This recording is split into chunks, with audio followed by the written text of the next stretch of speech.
Thank you.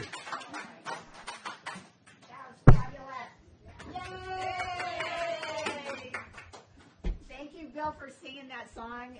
I don't know if you guys know this. That's one of my favorite songs. Oh, okay, I always forget that. Okay, so I don't know if you guys know that, but that's one of my favorite songs. And we played that song at my wedding to Greg when Reverend Sue officiated.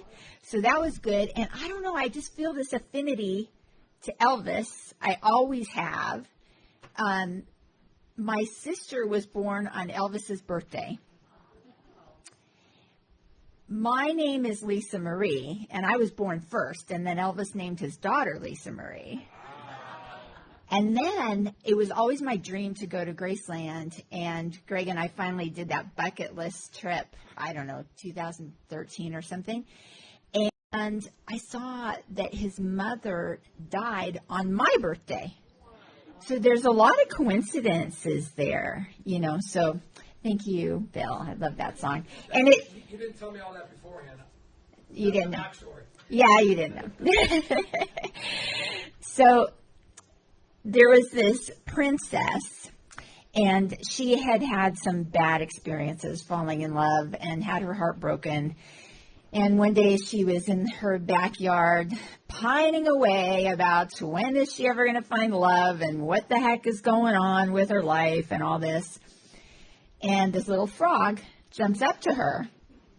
Yeah, we both love frogs. A little frog jumps up to her and says, "Princess, I can make all your dreams come true. I am really a prince, and I've been cast in this spell that makes me be a frog. But if you just kiss me, I will turn back into the handsome prince, and we can fall in love and live happily ever after in my beautiful castle." And she's like, She picks up the frog and takes a good look at him, and she walks back to her house. And he goes, "Well, I'm so glad you're taking me home, but when are you going to kiss me?" And she says, "Oh, I'm not going to kiss you." He's like, "Why not?" She says, "I'd rather have a talking frog."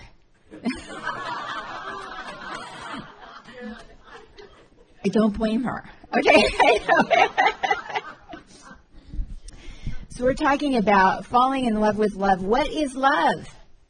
What is love? We all know it because we feel it, but is love an emotion? Is love a feeling? Is love a possession? I think what love really is more than anything is love is an action. Love is an act of service. That's what love is. Ernest Holmes says, "Love is within us. Love cannot be destroyed." And A Course in Miracles, which I love too, Marianne Williamson and I have that in common. A Course in Miracles says there's only two things in life, love and fear. And really, there's only one thing in life, and that's love, because love can cast out all fear. Just like light casts out the darkness, love can cast out all fear. So that's what love is. So what does that sound like? Love cannot be destroyed. Love casts out all fear. Love is the only thing there is. That, to me, sounds like the divine. That sounds like God. God is love. Love is God. Love is holy. So is love a choice? I don't know. I think love is who we are. Love is our nature. That it's not really a choice. It's what we are. And that when we're choosing to go against love sometimes. We're choosing to fight it and push it away when really we want to be open-hearted. We can't help but love. That's who we are. There's a Zen saying about love that says, if you like a flower, you pluck it. But if you love a flower, you care for it and let it grow. You water it and nurture it. That's the difference. I just got this new plant. It's called the Tulsi plant. And I've wanted one for a long time, and I've tried and tried and tried to grow it from seed. It's a very special plant in India. Almost every Indian house has one of these in its household. And it's because it represents love. There was a goddess named Tulsi that is embodied in this plant. And in India, it's all over the place.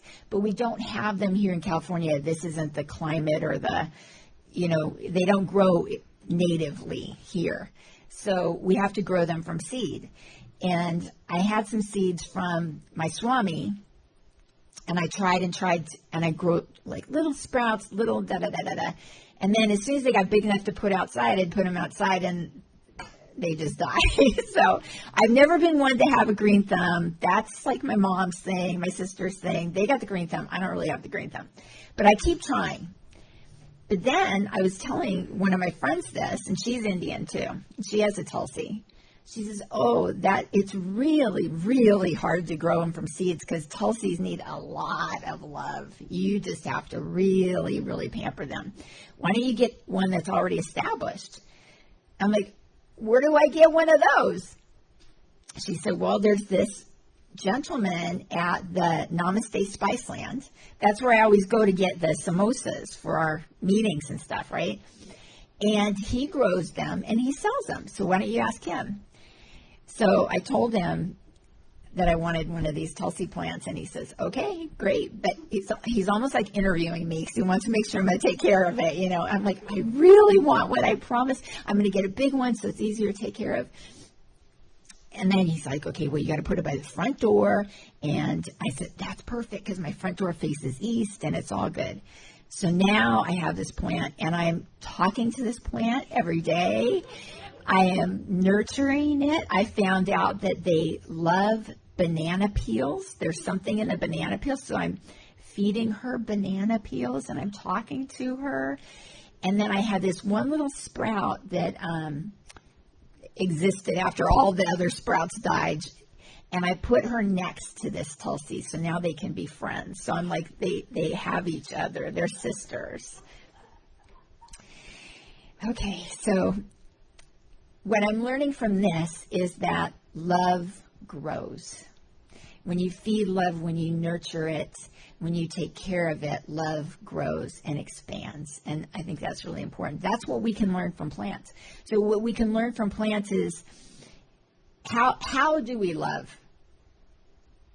We want to love unconditionally. When a flower grows, the fragrance comes. It doesn't try to come. It doesn't make the effort. It doesn't distinguish who it's going to give its fragrance to. It puts its fragrance out there with love, because that's what flowers are born to do.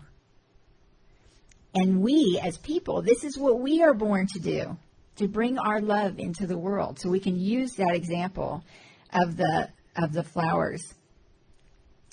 In Ayurveda is the science of life from India. Ayurveda teaches us that the best way to love is to love as is. Don't try to change anyone. Don't try to change anything. Let it be what it is. Remember that. Let it be. We will revisit this later. But truly, we understand this in nature because we see a cat and we don't expect the cat to be a dog. We see the dog and we don't expect the dog to act like a bird, right? We expect a dog to be a dog and a cat to be a cat. But when we see people, we expect certain things of them. And not everyone is capable of the certain things. We all are different. We all, tick differently. In Ayurveda, it's our three doshas, Vata, Pitta, Kapha, Vata people are more hyper and more creative, and Pitta people are more intellectual and analytical, and Kapha people are more easygoing and go with the flow type of people. So, you wouldn't want one of those go with the flow type of people to be a little bit hyper because they can't. It's not in their nature. As humans, there's 3 C's that our ego tends to impose on us. We want to control, we want to convince, and we want to compete. That's all the ego. When we love someone, it's like, okay, but you have to love me back, and you have to love me back this way, and you have to take out the garbage, and you have to go to this school, and you have to have that friend, and you have to drive that car. No, that is not love at all. That's control. And we try to convince them that this is the right way. They have their own way. There is no right way. So instead, what we need to do is the other 3 C's, which is cherish, cultivate, and contribute. How can we do that? Okay, the golden rule says, do unto others as you would have them do unto you. Correct? There's a more golden rule, a platinum rule. Okay? Do unto others as they would have you do unto them. That's the platinum rule. Speak their love language. Gary Chapman wrote a book called The 5 Love Languages. Have you guys heard of this? Yeah. So there's 5 love languages, and those are, 1 is words of affirmation, 2 is quality time, 3 is physical touch, 4 is acts of service, and 5 is receiving gifts. So the idea behind that is that we all have a language that we speak where we feel loved. But the language that we speak where we feel loved is not necessarily the language that someone else speaks to feel love. So so here's an example. I went through all this, and I think that my love language is words of affirmation. So I love it when people say good things about me or tell me that I did well or that my book was good, that kind of thing. I just light up, I'm like, wow, that makes me feel so good. I'm so happy. That does it for me. But my husband's not like that. He doesn't, he's not a verbal person really, right? So he doesn't do that. But his things is more acts of service. So if I help him out, then he feels loved. So that's what I do. And you would think that, it's easy for me to give words of affirmation, especially to people I don't know what their love language is, but they may not receive it that way. I have to say this about Bill. I don't mean to embarrass you, Bill, but Bill and I share the same love language. I think that's why we get on so well. And I think as writers, because he's a songwriter, I'm a writer too, we understand that. And Bill wrote me a poem the other day. It was the sweetest thing. It made my week. I mean, not even just my day, it made my week. But he said something in there about Lisa is better than pizza. And I'm like, that is a huge compliment coming from an Italian, you know what I mean? And I thought, okay, Viola must have a lot of poems written about her. And I'm wondering what Bill rhymes with Viola, like raviola, gargonzola. I don't know. There's a lot of Italian things, but that's really good. So the idea is when you are loving someone, kind of find out what their love language is, and then that's the way you can help them to feel loved. Sometimes love is difficult. Sometimes it's not easy. For example, when you have a baby, you have to be pregnant. Oh my gosh, and that's a very difficult 9 months creating this child. And then when the baby comes, you have the newborn stage where the baby's up all night and you're up all night. It is very difficult. But the mother does it because there's so much love that she doesn't know how to do anything else. It's like, this is what I'm doing, It's not a choice. She's doing this. She loves the baby.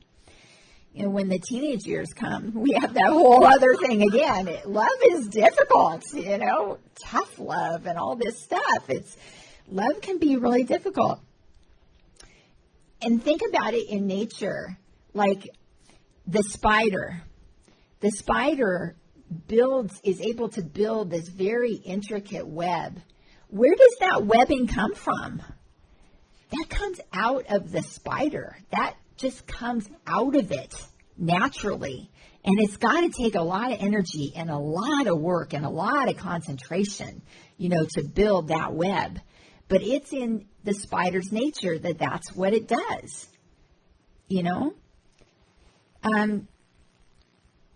But then it's worth it. It's worth it. And when you're doing work that you love, like Bill with his writing songs, and you get an amazing, beautiful song like Monteroso or Morning Star, oh my gosh, isn't it worth it? It's work to get the words to rhyme and go in the tune and go in the studio and get it recorded, and you do all this stuff, but then you come out with this thing.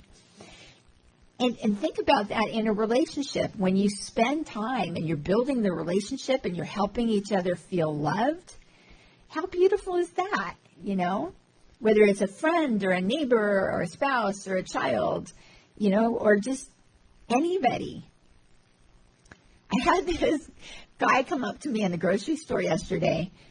Talk about words of affirmation. I just feel like, everybody is God in disguise, and everybody's giving you something that you need at the time. And I didn't know I needed it at the time, but it filled me with such delight.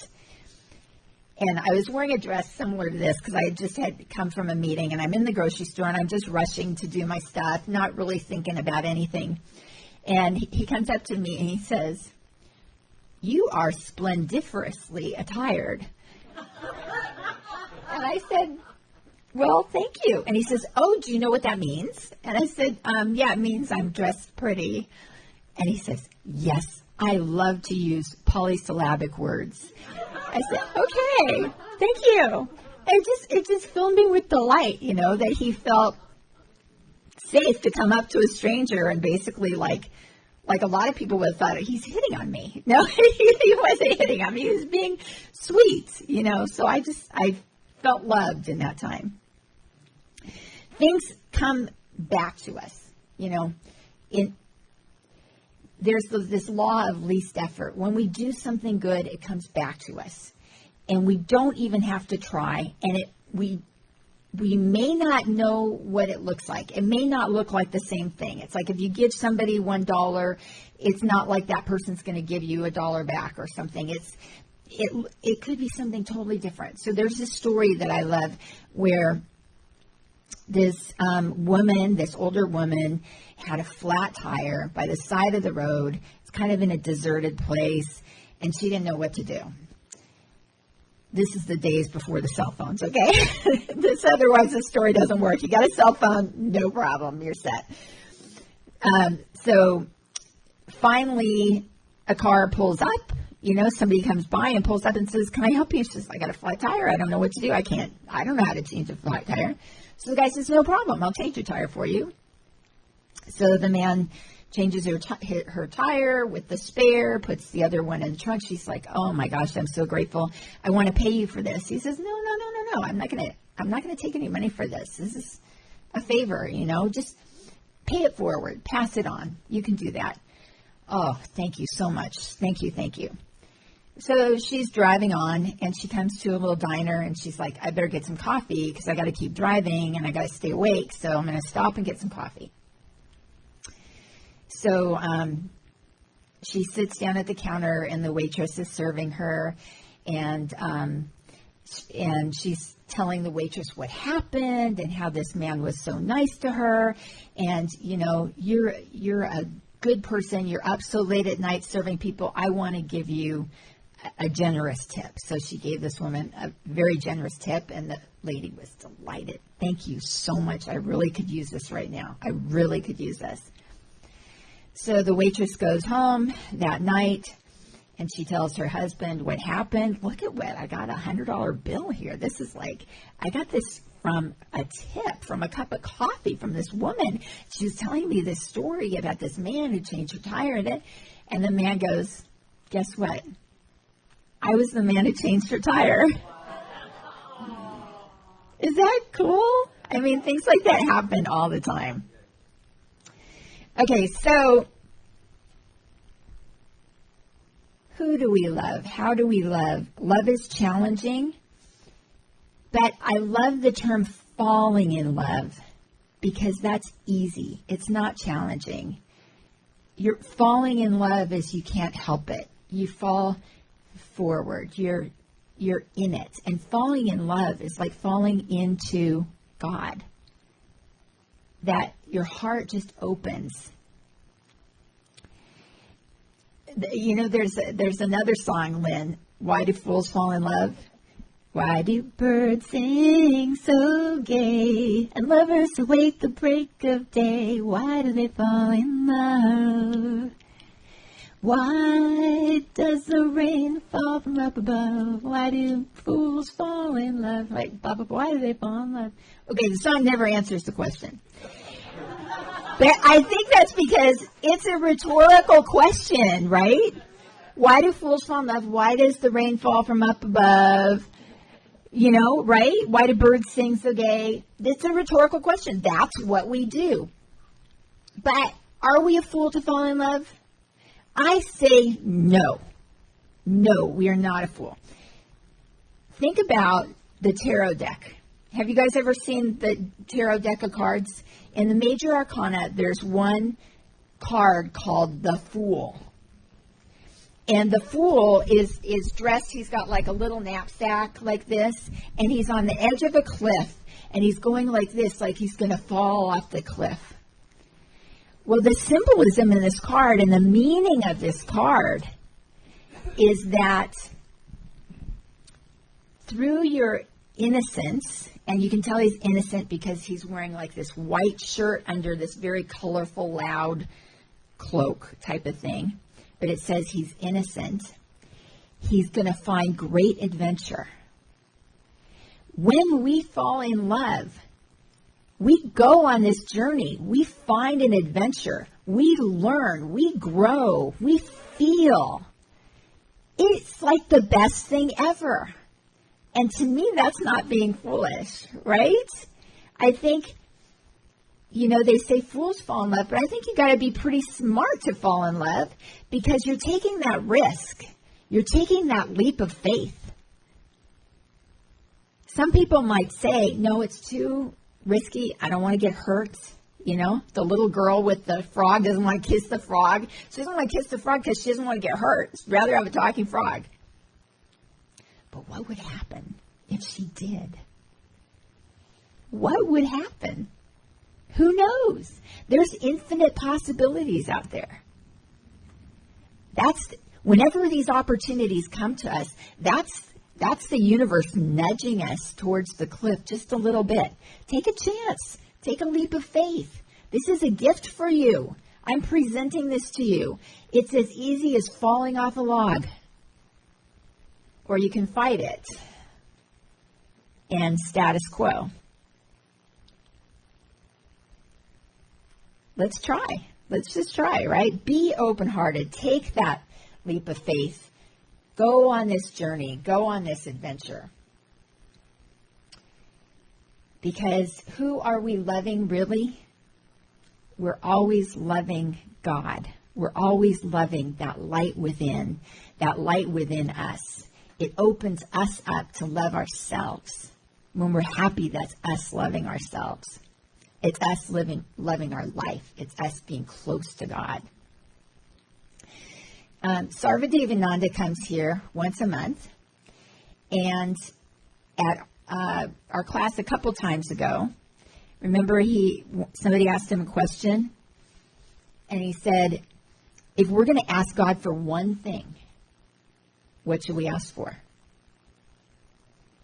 What a good question, right? It's almost like a kid saying to Santa, I can have one thing, anything in this whole world, and you'll bring it to me? Oh my gosh, what do I ask for? There's so many choices. Well, we don't need to ask for God's love because God loves us. That's just a fact. That's just the truth. God loves us, so we don't need to ask for that. What we should always ask for is that the love of God, the love for God, is in our hearts. If we have that love for God, we see things more beautifully. Things come easier to us. We are more trusting.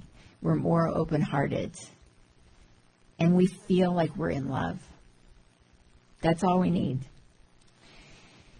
There's a story about Brahmananda. So one of Ramakrishna's spiritual sons, one of his spiritual sons was Brahmananda.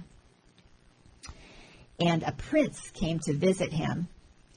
And the prince bowed down to Brahmananda. Brahmananda's a monk. He has nothing, right? He lives in an ashram. The prince bowed down to him and touched his feet and said, I bow down to you. You have renounced so much for this simple life. And Brahmananda just laughed. He said, no, Prince. I bow down to you because I have renounced bits of glass for diamonds. You have renounced diamonds for bits of glass. Do you want diamonds or do you want bits of glass? That's the question I leave you with. So let's all fall in love.